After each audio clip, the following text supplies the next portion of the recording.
Hello student, today I am going to explain the procedure of analysis of a shoe or block brakes.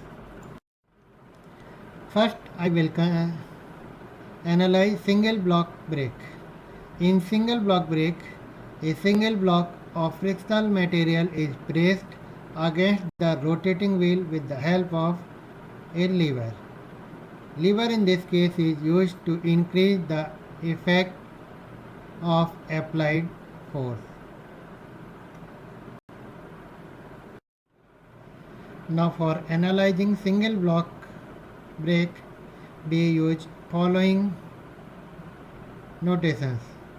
Let P equal to force applied at the end of the lever, Rn equal to normal force applied at the brake block on the wheel, R radius of the wheel, 2 theta angle of contact surface of the block, mu coefficient of friction, and Ft tangential braking force on the frictional or the frictional force acting at the contact surface of the block and the wheel.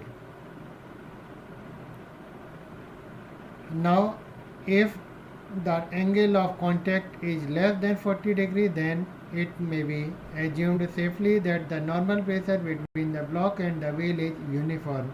In such case, tangential braking force on the wheel Ft is given as Ft equal to mu into Rn, and the applied braking torque can be calculated from the relation Tb equal to Ft into R equal to mu Rn into R. Now we will analyze the shoe brake for following case. Case 1.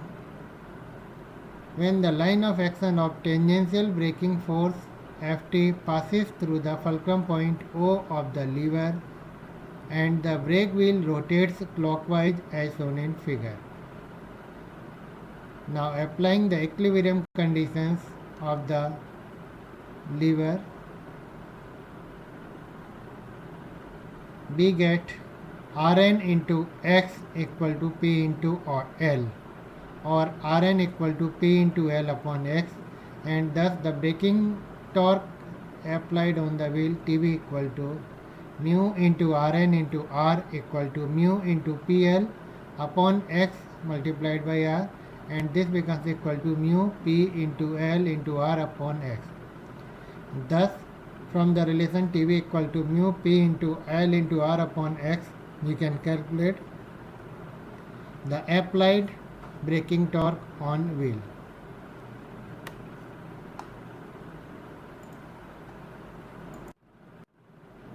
Now consider the case when wheel rotates anti-clockwise as shown in figure. Then we see that there will be no effect on the equilibrium of the lever, and we get the same relation Tb equal to mu P into L into R upon X to calculate the braking torque Tb on the wheel. Thus we see that when frictional line of action of frictional force passes through the fulcrum point O, then direction of rotation of wheel does not affect the braking action.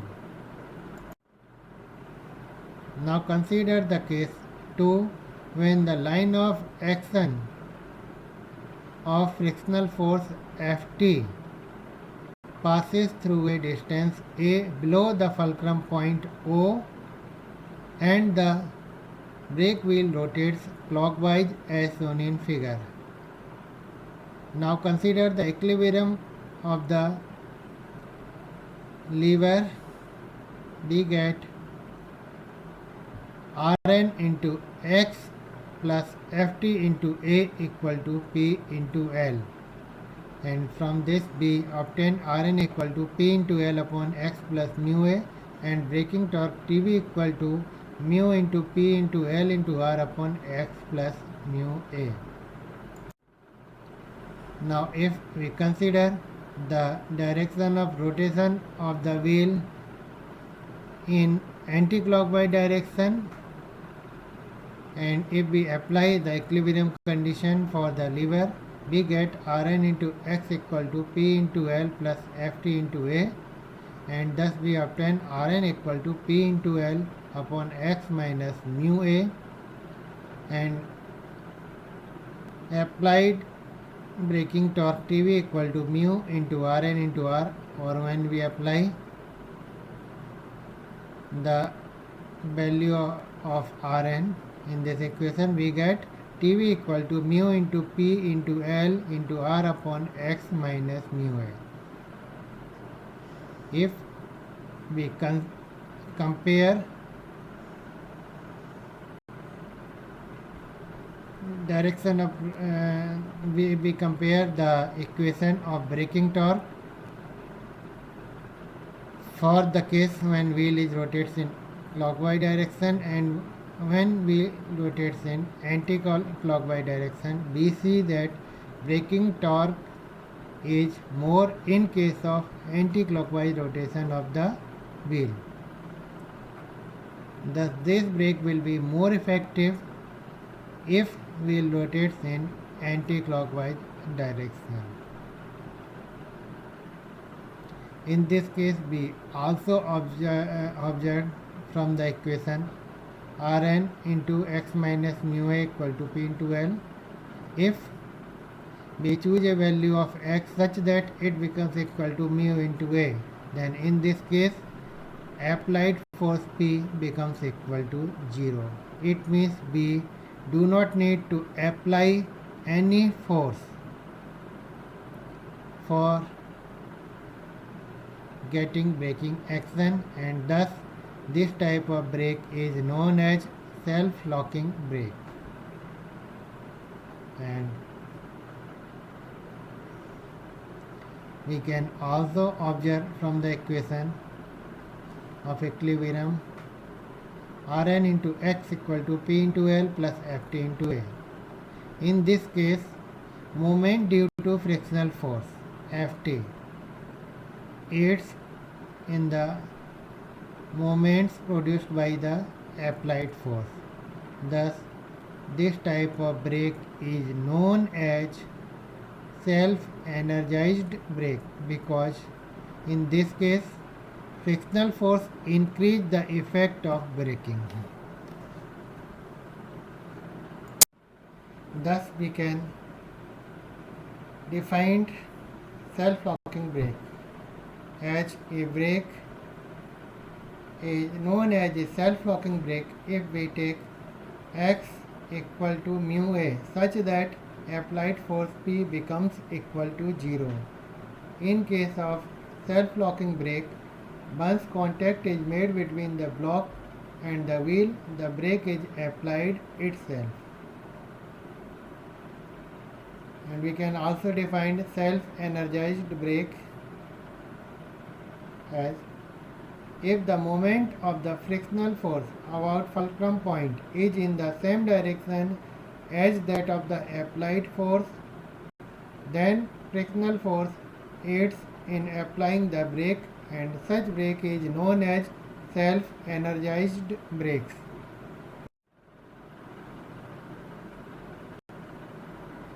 Now consider another case when the line of action of the tangential braking force Ft passes through a distance A above the fulcrum point as shown in figure A and B.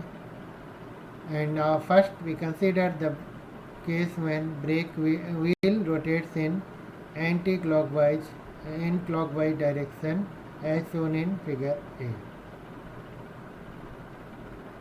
Now consider the equilibrium condition of the lever. We get Rn into x equal to P into L plus Ft into A, and from this we get normal reaction Rn equal to P into L upon x minus mu A, and braking torque can be obtained as Tv equal to mu Rn into R equal to mu P into L into R upon x minus mu A.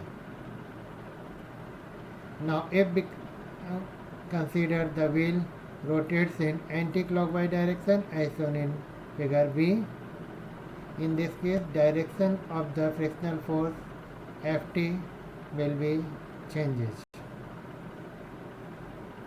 And when we applied the equilibrium condition for lever, we get Rn into x plus Ft into A equal to P into L, and thus we get Rn equal to P into L upon x plus mu A, and braking torque Tb equal to mu P into L into R upon x plus mu A. Thus in this case we see that when wheel rotates in clockwise direction we get more braking torque in comparison to the case when wheel rotates in anti-clockwise direction.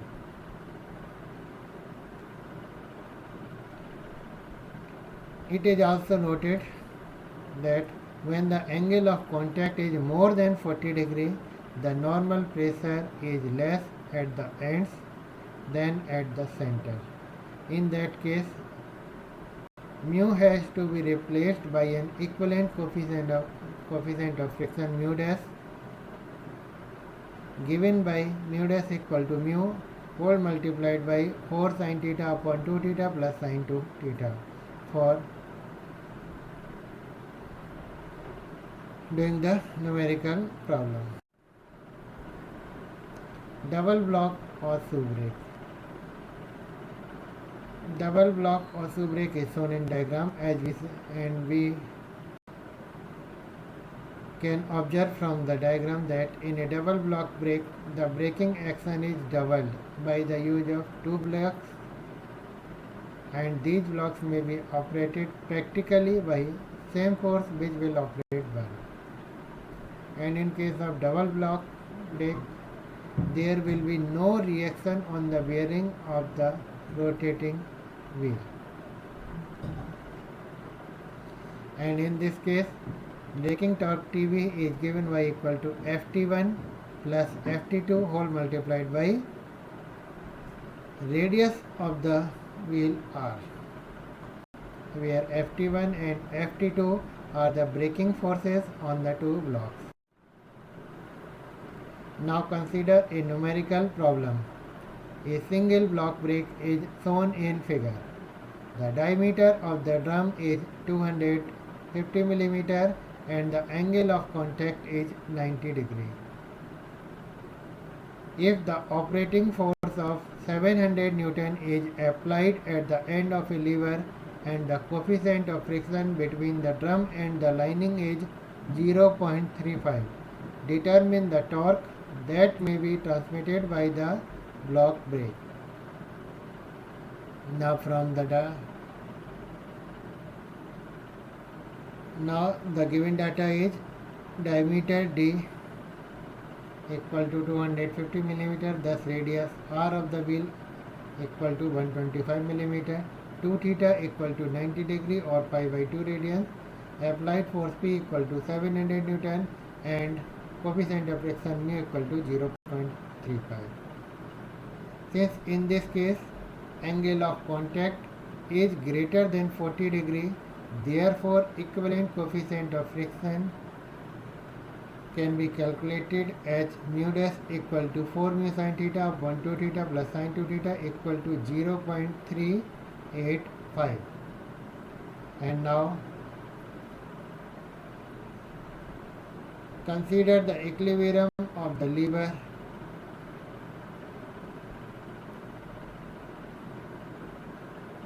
We applied sigma m into A equal to 0 and we get 700 multiplied by 250 plus 200 plus Ft into 50 equal to Rn into 200, and on solving we get Ft equal to 670 Newton,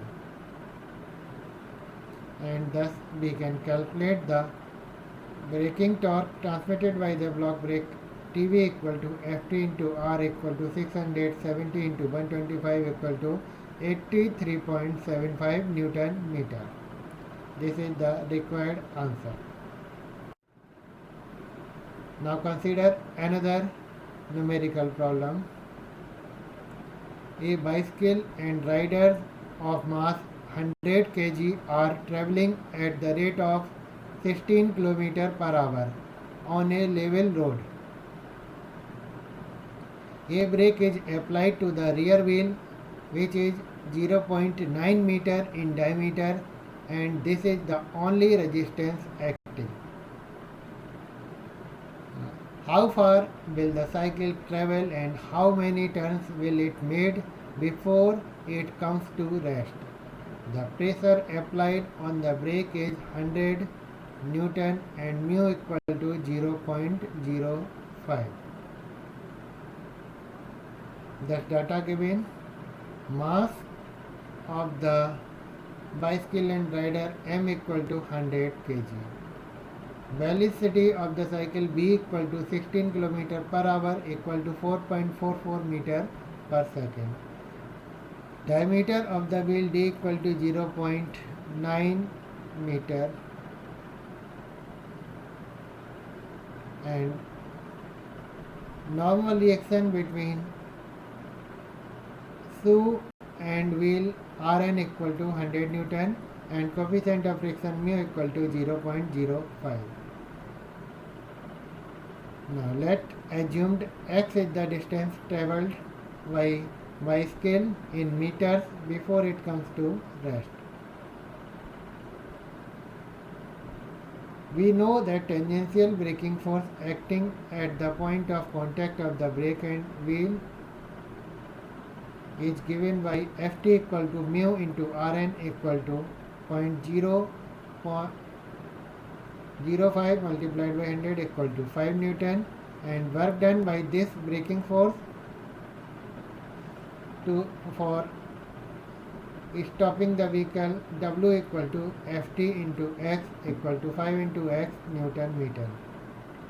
We also note that kinetic energy of the bicycle equal to half mb square equal to 100 into 4.44 का whole square divided by 2, and this becomes equal to 986 Newton meter. And we know that in order to bring the bicycle to rest, the work done against friction must be equal to kinetic energy of the bicycle. Therefore, we get 5 into x equal to 986 and thus x equal to 197.2 meter. Thus bicycle will come to rest after travelling 197.2 meter distance. Now for calculating the number of turns made by the wheels of the bicycle, let assume n is the required number of revolution, and we know that distance travelled by the wheel in one rotation is equal to its perimeter equal to pi d, and thus distance travelled by the wheels in n revolution equal to pi d n. And when we equate this equal to distance travelled by the bicycle before it comes to the rest, then we get pi dn equal to 197.2, and from this we obtain n equal to 70. Thus bicycle wheel rotates 70 times before it comes to rest. Thank you.